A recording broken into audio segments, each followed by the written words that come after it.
Okay, hi sluts. Pussy, mind, body, spirit, soul. What is slut camp? Let's get into it. Blocked immediately. Welcome back. Hi sluts. Welcome back. Episode 5, I think, at this point. Crazy. Thank you so much for continuing to listen.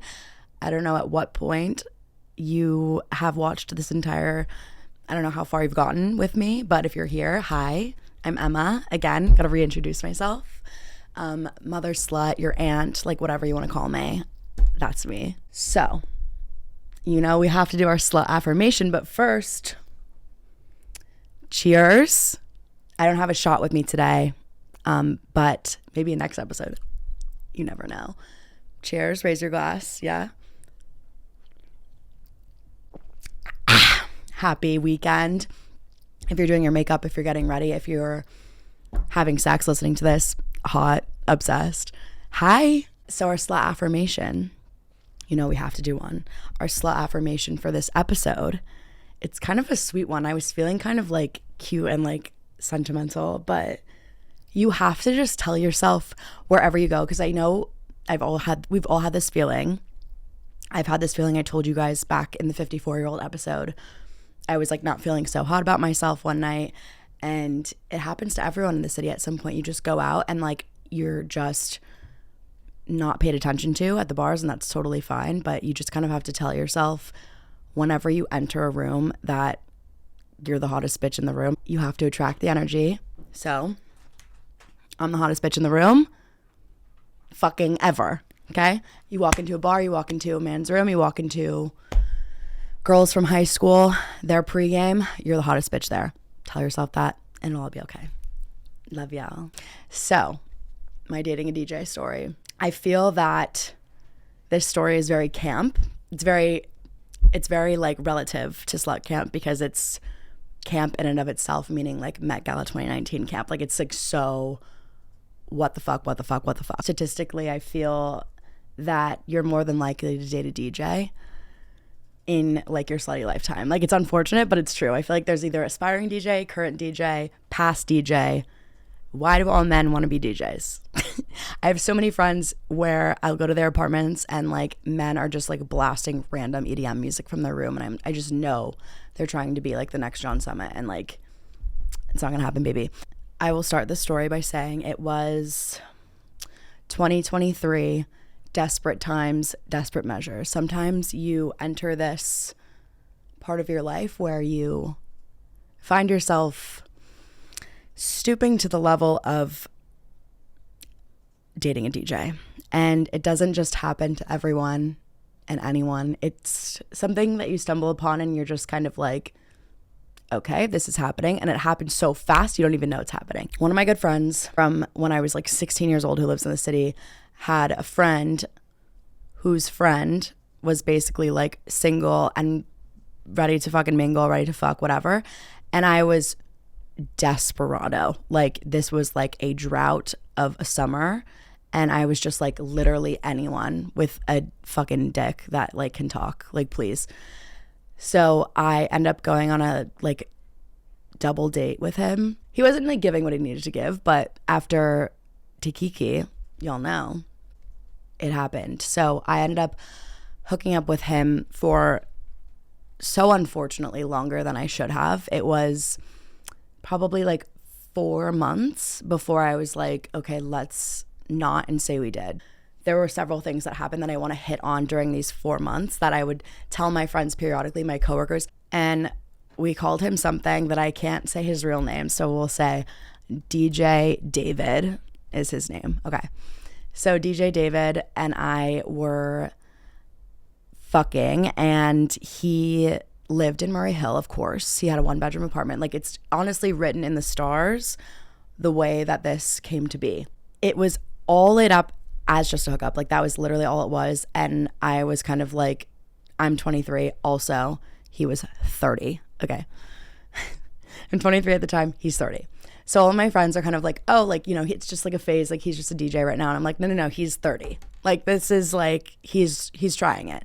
He had like videos of himself like DJing at these like various clubs in New York City. And it was like I'm not going to like spend too much time on him because I feel out of all of the men that are mentioned in this podcast, he's more than likely to listen to this. So like, hi. There was one time where I had mentioned that I liked tiramisu. I was like, this is my favorite dessert, mentioned it randomly. There was one time where we had sex and then we went in the living room and he's like, I have a surprise for you. Now, this is the third time I've ever met him or been inside of his apartment. And I'm like thinking like, what the fuck is this surprise? Like a severed head, like in your freezer? Like, I don't know you. Like, what? He brings out an entire tray of homemade tiramisu. And I about just like fucking fell to the floor. Like, I was like, what the actual fuck? Very nice gesture. So terrifying at the same time. Like, I was like, oh. But, you know, when you have the poon, you got the poon. I kind of was like a little bit like weirded out. Like, I was kind of just like, not vibing, not loving what he's preparing, what he's providing. But nonetheless, we persisted. I told everyone the next day, this man made me tiramisu. They're like, actually, what the fuck, Emma? I'm like, no, I don't know. I didn't really think it was that weird, but I think it's weird now that I'm thinking back to it. Entire tray. Like the first time he had ever made it too. He's like, I want to cook for you again. I'm like, okay, if that's like what you like to do, like, fuck yeah, I'm more than happy to eat your fucking food for free. And he would do shit like bring me coffee in bed. He did my laundry one time. I remember like talking to one of my guy friends in the car. I was Ubering to drop off my laundry at DJ David's apartment because my laundry machine's broke in my building. And he was like, I'll do your laundry. And I was like, okay, like perfect. He does my laundry for me. He folds it. And then I picked it up. It was like full service. And then I picked up the laundry, maybe sat there for like 10 minutes. And then I was like, okay, I have to go. Bye. It was just camp. Like everything he did. I was like, this is so bizarre, but like loving it. He had mentioned like, oh, it's been 3 months. And I'm like, has it? Okay. And then I remember texting him being like, I'm just a silly little 23-year-old girl. Like, I want to have fun and meet people. And like, you should respectfully get married or something. I don't know. So ended it there. Honestly, ended like the best way it could. Respect the man. Hope his DJ career takes off. Hope he's in the DJ booth next to Diplo in Coachella 2026. Manifesting that for you, DJ David. All right, the next thing I want to get into in this episode, and this is an interesting topic because it's something I've been thinking about more deeply recently as we've kind of lightly touched on how our generation are like people who are in the age group of 22 to 25 essentially got like fucked by COVID in college and had like our independence and slutty era, I guess, kind of like ripped away. So I kind of want to talk about the evolution of dating in your 20s. That's like how we've progressed from college to now, like where you were each year. Because I think it's interesting and it's probably different from people older than us, people younger than us, like Gen, whatever the fuck, Alpha, I don't know, are experiencing such a different dating life. But those are like the Sephora 10-year-olds and they're honestly terrified. I feel like the Sephora 10-year-olds are getting like literally engaged by the time they're like 12. So I don't know what their lives are. But in my experience, this is just set in college right now. You turn 20, you're out of your teenage years. You're essentially now an adult. This is the year you're probably like a sophomore in college and things are starting to feel groovy. They're starting to kind of feel like they're falling into place. You're getting into like the rhythm of things. But you're either kind of like deep in your hookup era, I feel, or you have a boyfriend, a girlfriend, whatever, and a new one. Like I feel by the time you're a sophomore, you are not dating your high school sweetheart anymore because that's just not something that fucking exists in this day and age or works. And I will die on that hill. So I feel every girl that arrives to campus their freshman year with a boyfriend, as they've said, is kind of just like sorely mistaken. And I see sophomore years where those girls end up going like buck fucking wild. Like they are just like panty dropping left and right, like being fucking crazy. And I'm like so here for it.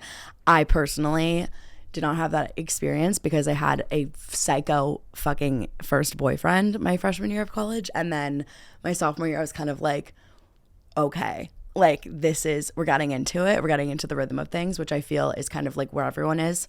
Honestly, at this age too, like you're no longer a little like teeny bopper, and you're probably still very, agile and like nothing hurts, and you probably have like no birthing hips and can fit into your like sorority sisters' dresses. And it's like everything's fucking amazing, right? Like your sophomore year of college, I feel like is the best time of your life. That and like your junior year probably. When you're 20 and 21 years old is like, fuck yeah, this is like what youth is all about. But obviously for us, 2020, 2021, born in 2000. So my 20th and 21st birthday were both like fucked essentially by COVID, and so many others like are in the same boat as me. I remember having like a Zoom 20th birthday. So fucking sad. And then we never really got to like celebrate being like that age anymore after COVID. And so I feel that it's kind of like wherever you are in life now is like a 23, 24, 25-year-old is where you kind of get into that rhythm of being like, okay, this is what I was supposed to do at this time. And now it's kind of socially acceptable to do it at this time. So we're going all the way back to 2020. This is the year of like, what the fuck? Like, I feel like this year made us socially inept. Like everyone is so weird after COVID, but I think I want to just break down essentially what that year was for me specifically, and maybe bring you some joy and laughter of like what I endured, because I'll say it was unnatural and it was interesting to say in the least. My birthday happens. I am on a walk. I'll never forget. This is like the craziest. You guys are so lucky you're getting 2 stories in one fucking episode. I'm on a walk with my friend. We're just like going about our day, because obviously in COVID it was kind of just like, walking was the only activity at this time, at least for me and my friend.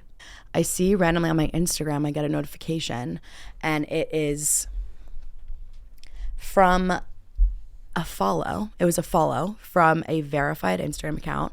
This is like pre-Meta verification where you like paid for it. So it like meant something. So I'm like, what the fuck? Like, who is this? So I Google him. All this like damn Daniel stuff comes up. I'm like, what the fuck? I was like, holy shit. Because you know me at like 7th grade on Vine trying to be like fucking Nicoletti Cody Co. Like I was like out there trying to fucking be hilarious, and it didn't work. So I'm like, oh my God, damn Daniel. Like that was like it was the peak 2016 meme, Twitter, whatever. He was on Ellen. I'm like, shut the fuck up. Why? It was because I had made a TikTok that went viral as everyone else did in 2020. He followed me, so I follow him back. This is the part where you take notes, okay? He liked one of my photos randomly, I think from like a week ago, whatever. This is when you're 20 years old. So this is like where things are happening like this. I like 2 of his photos, previous photos from maybe like 2 weeks in advance. He comes back and like likes another photo. So I'm like, okay, like literally enough. So I DM him and I say, noticed you stalking me, ... Did you find what you were looking for? He's like, and he responds and he's like, no, haha, but I got you to DM me first with like a cheers emoji. I was like, something like, that's nice, but how do you feel about us having the same haircut? And he's like, oh, I was actually intending to get bangs myself or some shit. Like it was like a banter that would like fulfill me for the next like 5 years of my life basically. And I was like, okay, fuck yeah. So I then am like DMing him the entire day. We're going back and forth. It's like shoot, banter. Most sexually and like stimulating, mentally fulfilling conversation I had in like years, since probably being on Earth at this point. So then I'm like, okay, when am I seeing this person? But I'm like, fuck, like there's literally no way to meet anyone.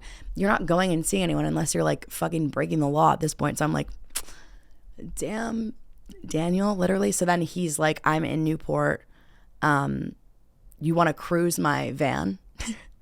I'm not lying. Do you want to cruise my van? My friends and I are like surfing at this beach in Newport, in California, by the way. I'm like, yeah, I'm down. Like, I was like, fuck it. You have to just kind of like do shit like this at this point. Also, to preface, at this point in time, Orange County in Southern California was kind of like not adhering to the like state guidelines. Like, they were like, no mask, beaches open.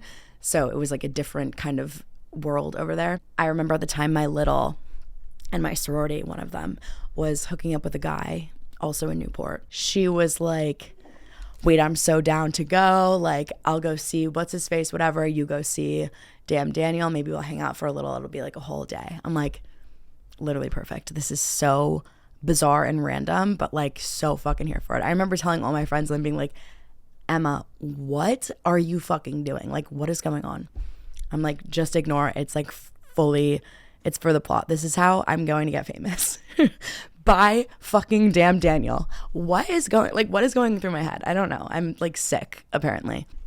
I get in the car with my little. She fucking whips us over to Newport. It's like a 45-minute drive. We like pick up a handle of tequila.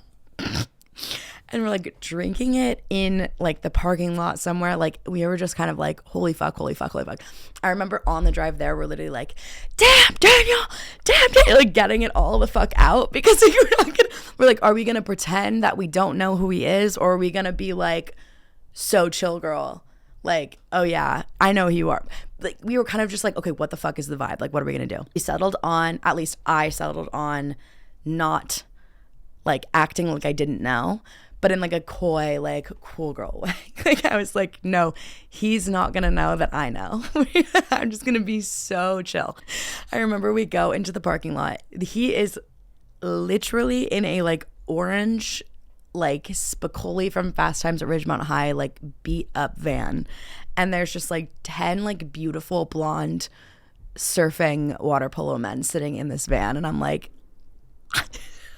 it's like literally like, what? My dream. If you know me, my dream. So I walk up to him. He's like, this, oh, by the way, this is not like actual Daniel. This is like the guy who's like basically the voice of the video. Like, he's not shown, but he like also went on Ellen. He's like the comedian. Like, he came up with the bit, if you will. Daniel's just like there. He's just like the face. I go to the van. I'm sitting in the car with these guys. He has like decorated this fucking van. It's like super 70s. Like, he has a carpet in there. There's like a bed. There's all this shit. It's honestly like one of the craziest things I've ever seen, experienced in my life. And then they all had longboards. Like, they were all going surfing. It was like so California. I'm sitting in the van. We're just talking. Eventually, like, his friends leave, and now it's just me, him, and his one friend. I don't remember how, but basically the conversation of like the verification comes up, and his friend is like, Emma, your TikToks are like funny as fuck. Like, why aren't you verified? And I was like, no, literally, so such a fucking valid question. Like, why? I'm so hilarious, whatever. Joking, not. He's like, well, like, we know a thing or two about like being verified, and he's like gesturing towards Damn Daniel. And I'm like looking at them like, okay, like what? And then he looks at me and he's like, do you not know why he's like verified? And I'm like, no. Like, no. Like, I was like, I scrolled like a little, but I like couldn't figure it out. Like, I was so chill girl. He's like, are you serious? Like, he's like, the man was on Ellen. And I go, oh. I was like, I know. Okay. I was like, I knew who you were, but I was wondering like why you weren't wearing white Vans.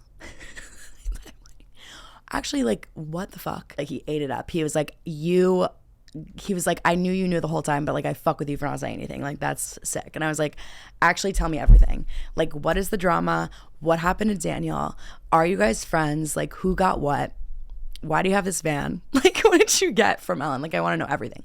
This is such like unrelated random tea that I just think is like so crucial information. Like, you need to know. I'll tell you in case you don't care. Fast forward. Daniel and this guy met because they played water polo, but they weren't like friends. Like, Damn Daniel Voice basically just made this video one day, went up to him randomly and started like being like, damn Daniel, whatever. And then it blew up and then became friends because of that, went on Ellen, etc. Daniel won a lifetime supply of white Vans, as most of you know.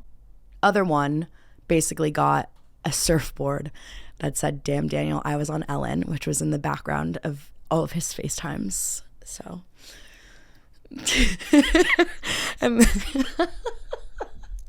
And he also got money to purchase whatever the fuck he wanted, and he chose this van. Still in it, still going. One thing about me, I will continue to do it, like, regardless of what happens. I'm like, red flag, red flag, red flag, check box, check box, check box. Keep going for the plot. I'm like, mentally, this is for the story. Honestly, anything I do nowadays is like for you bitches. I remember we were talking, chatting, whatever. Then eventually his friend leaves and it's just me and damn Daniel, and it's getting sexy. I quite literally remember him being like, I need to find a condom. And so he took his skateboard, left the van. Oh yeah, by the way, we're literally hooking up like in the van, like in public. Like people walking around in the parking lot, like, no. Yeah. He goes to find a condom. He comes back. I have a literal video on my Snapchat memories of me being like, damn. I was like, damn, Daniel's obsessed with me. Like, we knew this would happen. Like, what? So bad. So that occurs with 1000% certainty, and such an unfortunate sentence I'm about to say, but it was the second orgasm I've ever had in my life. Damn, Daniel. Yeah, say it with me. So then I get picked up by my little, and I had a like damn Daniel hickey. Like I was like showing my friends. Then it proceeded to progress throughout the summer. I was basically just like banging damn Daniel, going to Newport, hanging out with him and his friends. Like there was just such interesting lore from that summer, and bizarre. Like just so many fucking random things happened. Ultimately, he had said to me, like, he started being weird and then like standoffish. He was supposed to come over to my house. My parents were out of town. He kind of was like being like unresponsive and like weird. And I was like, what is wrong with you, dude? Like, what's going on? He basically tells me that he met this other girl and it's like a different feeling with her. Okay. Killing myself. So then obviously I like go and like research, like he starts like posting with her and stuff. Another fucking girl from TikTok. What is wrong? Like, what is going on? She ended up like cheating on him, so it's fine. That was resolved. But yeah, wish that we still talked. I would tap that again if that opportunity presented itself. I'm like positive to that statement to this day. I would say like I'd group the year before me and even like those who graduated in 2020 in this like pool of people that were like, what the fuck happened in the past 2 years? Like I feel like we just like all blacked out, and then randomly we're like, now we have to be adults and like live life and get a job and like beep boop bop. Like what the fuck? I feel in quarantine you either like had a lot of self-discovery, you found out a lot about yourself, or you randomly then got like a long-term boyfriend and now you're essentially used to seeing them every fucking day because what else are you doing in COVID? And this is, 2021 when we all like went back to school like randomly virtually or whatever that was. So I think like if you had a boyfriend in COVID and then they carried through out of COVID, it's like oftentimes there's like this codependency that forms and this like attachment style that like you maybe might not have had if you were to meet someone not during a fucking global pandemic. But you experience it, you live, you learn, you move, you grow. No one talks about how fucking weird everyone got after quarantine. When we go to bars nowadays, men are just like fucking like cardboard cutouts of each other, like standing in the corner. Girls are like fucking with their skank armies, like glued. Like no one speaks. It's kind of like you're at prom in 2018 and it's like, what the fuck is going on? No one wants to fucking interact and no one knows how to interact. Like it seems like we just lost all of our social skills. I think it's really interesting because I feel like now we're kind of learning how to have social skills once again. When we go to these places, when we meet people, it's kind of like wait, like I can just like ask you anything. Like I can just like talk to you like a normal person and it's like not weird. Like we're not like talking over like Zoom or fucking like Google Meet or whatever. You're having face-to-face interaction with someone and it like, you can then speak to them like a normal person and know that like you might not speak to them again. It's like totally chill. Like you're just talking to people. You kind of just have to push the boundaries a little and get out of your box, step out of the circle and experience it and try it. And that's why kind of these stupid like slutty affirmations, but also like these little one-liners, these like mantras of the evening are so important, because you can think about them and apply them, because what the fuck else do you have to lose? Like it's not that serious. Now that I've chatted about so many interesting, lovely fucking topics, DJs, damn fucking Daniel, we've gone all over the fucking map. We've done a lot. We've discovered pussies and dicks and all the way back around town. Like, I don't know. Thank you so much for listening to this episode. Our 5th episode. We're being crazy. So happy that you're here all the way to the 5th episode. Like, thanks for listening and allowing me to literally talk your ear off. I'm so happy that you like my 50 packs cigarettes a day voice, that you continue to listen to this. I'm loving our little group of campers, our little slutty campers, and so slutty, so fun. And I will talk to you in the next episode, where we getting to my previous hookups before my boyfriend of 2 years, aka unhinged fucking college experiences. Get the fuck ready. Strap in. Okay, bye. Anyways.